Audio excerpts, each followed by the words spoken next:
যিসকলে 10,000 টকা ভালকৈ ব্যৱহাৰ কৰিলে তেওঁলোকক আমি 25,000 টকাকৈ দিম 25,000 টকা এই 25,000 টকাৰ 15,000 চৰকাৰে দিব 10,000 টকা বেংকে দিব তাৰ পিছত আকৌ আমি চাম যে এই 25,000 টকা আপোনালোকে কেনেকৈ ব্যৱহাৰ কৰিলে যদি এই 10,000 আৰু 25,000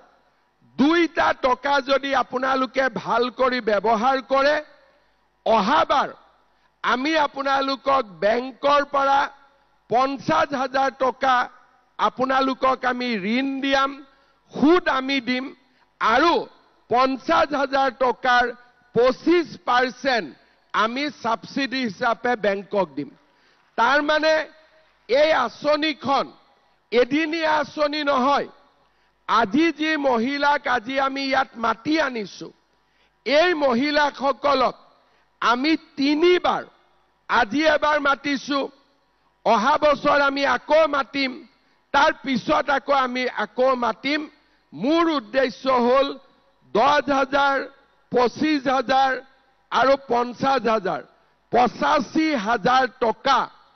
আপোনালোকৰ হাতত চৰকাৰৰ পৰা পোৱাৰ আমি ব্যৱস্থা কৰি দিম